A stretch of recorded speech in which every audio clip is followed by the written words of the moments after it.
The Lannisters, the wealthiest and most powerful family in Westeros, known for their cunning, ruthlessness, and obsession with power.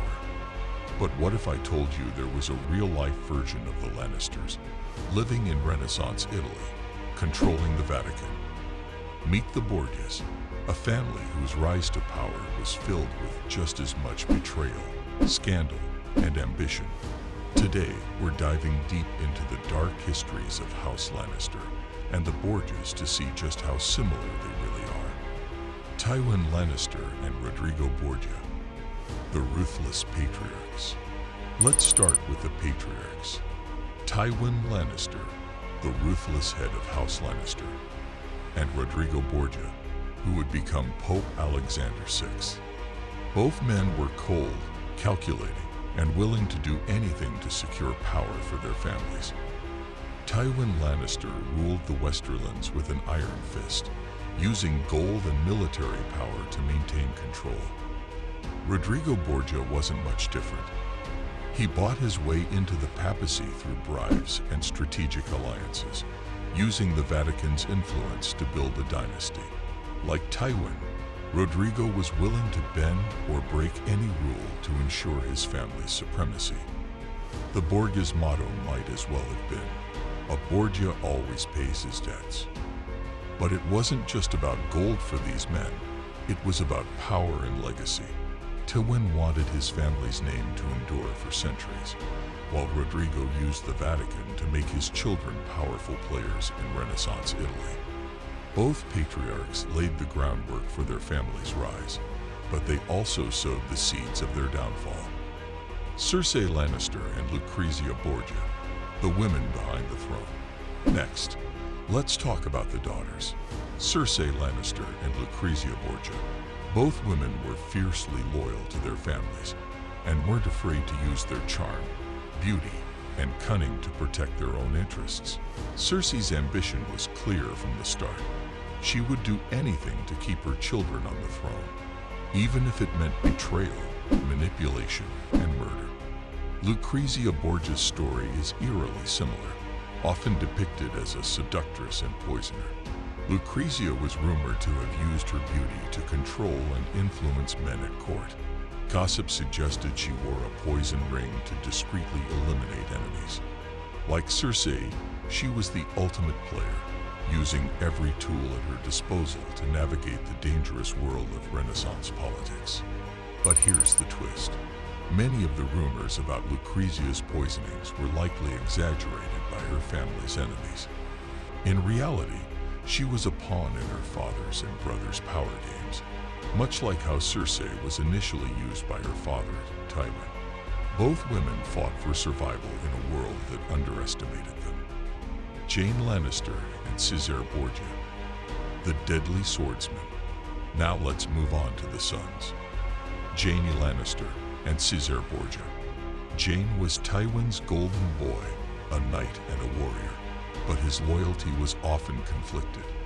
Caesar, on the other hand, was Rodrigo's enforcer, his right-hand man, and the sword of the Borgia family. Both men were skilled in battle and notorious for their ruthlessness. Like Jaime, Caesar was willing to do whatever it took to protect and expand his family's influence. He conquered cities, eliminated rivals, and even betrayed allies when they were no longer useful.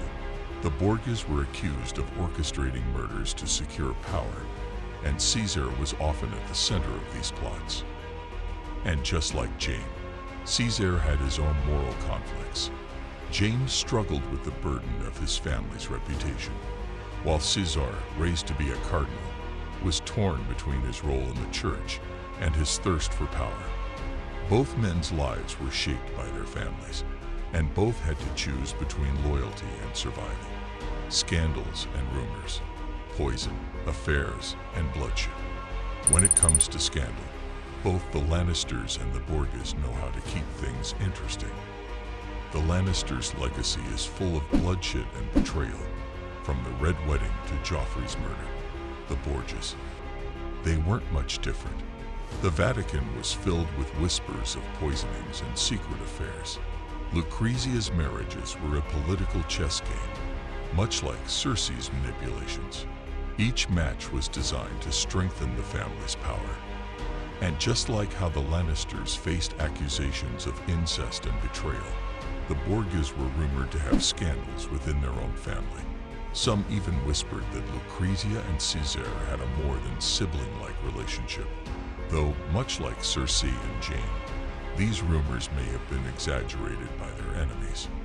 Both families were known for their intrigues, some true, some exaggerated, but all scandalous enough to shape their legacies.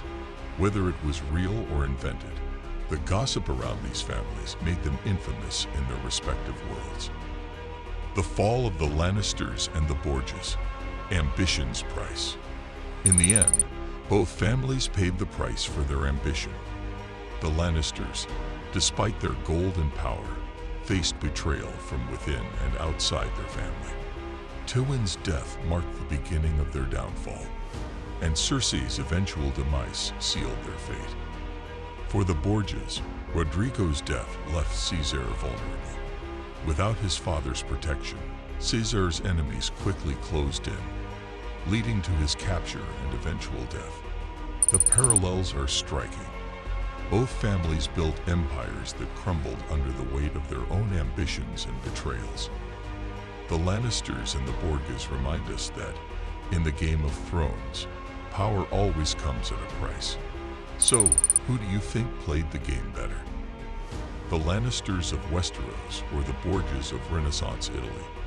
Let me know in the comments, and don't forget to subscribe for more epic historical comparisons. Thanks for watching.